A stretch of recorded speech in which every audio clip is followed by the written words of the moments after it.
ನಿಮ್ಮನ್ನ ಮೊದಲ ಬಾರಿಗೆ ಭೇಟಿಯಾಗುವಾಗ ಹೇಗಿದ್ರು ಪವಿತ್ರ ಅವರು? ಯಾಕಂದ್ರೆ ನೀವು ಬೇರೆ ಇದರಲ್ಲಿ ಮಾತನಾಡ್ತಾ ಹೇಳ್ದಂಗೆ ಅವರು ಆಲ್ರೆಡಿ ತಾಯಿ ಆಗಿದ್ರು ಅನ್ನೋ ಒಂದು ವಿಚಾರ.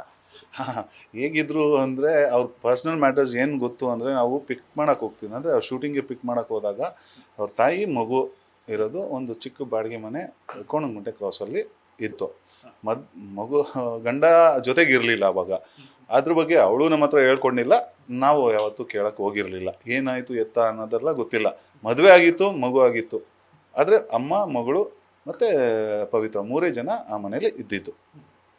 ತುಂಬಾ ಚಿಕ್ಕ ಏಜ್ನಲ್ಲೇ ಮದುವೆ ಆಗಿರ್ತಾರೆ ಅಂದ್ರೆ ಸಿನಿಮಾ ಅನ್ನೋ ಆಯ್ಕೆ ಅವ್ರಿಗೆ ಇಷ್ಟಪಟ್ಟು ಬಂದಿದ್ದ ಅಥವಾ ಹೇಗೆ ಅಂತ ಅಂದ್ಬಿಟ್ಟು ಅದ್ರ ಬಗ್ಗೆ ಏನಾದ್ರು ಮಾತಾಡ್ಸಿದ್ರೆ ಅಂತ? ನೀವು ಮೊದಲು ನೋಡ್ತಲೇ ಹೇಳಿದ್ರಿ ಕಲಾವಿದ ಆಗಲ್ಲ ನೋಡೋಣ ಅನ್ನೋ ಥರ ಆಪ್ಷನಲ್ಲಿ ಇಟ್ಟಿದ್ರಿ ಅವರನ್ನು. ಅವಳಿಗೆ ಇಂಟ್ರೆಸ್ಟ್ ಇತ್ತು. ಅಂದರೆ ಎಲ್ಲರಿಗೂ ಇರುತ್ತೆ, ಒಬ್ಬ ನಟಿ ಆಗಬೇಕು ಅಂತ ಇಂಟ್ರೆಸ್ಟ್ ಇತ್ತೇನೋ. ಆದರೆ ಅದಕ್ಕೆ ಬೇಕಾದಂಥ ಪ್ರಯತ್ನಗಳು, ಪ್ರಿಪ್ರೇಷನ್ಸು ಅವಳಲ್ಲಿ ಇರಲಿಲ್ಲ. ಸೊ ಹಾಗಾಗಿ ನಾನು ತುಂಬ ಸತಿ ಅಡ್ವೈಸ್ ಮಾಡಿದ್ದುಂಟು. ನಮ್ಮ ಸಿನಿಮಾದಲ್ಲಿ ತೊಗೊಂಡಾದ್ಮೇಲೆ ನಾನು ಹೇಳ್ತೀನಿಲ್ಲ, ತುಂಬಾ ರೀಟೇಕ್ಸ್ ತೊಗೊಳ್ಳೋಳು, ನಾನು ತುಂಬಾ ಬೈದಿದ್ದೀನಿ, ಎಲ್ಲ ಘಟನೆ ನಡೆದಿದೆ.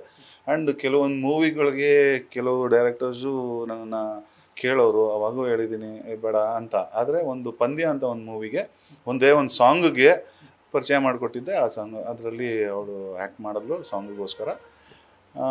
ಅದು ಬಿಟ್ಟರೆ ಅವಳ ಪರ್ಸ್ನಲ್ ಜೀವನದ ಬಗ್ಗೆ ನನಗೆ ಅಷ್ಟೊಂದು ಗೊತ್ತಿಲ್ಲ.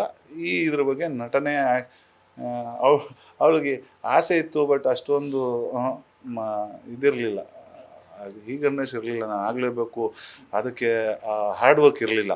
ಸುಮ್ಮನೆ ಜಾಲಿ ಅಂತ ಜಾಲಿ ಹುಡುಗಿ ಅವಳು. ನ್ಯೂಸ್ ಫಸ್ಟ್ ನಿರ್ಭೀತಿಯಿಂದ ನಿಮ್ಮ ಪರವಾಗಿ.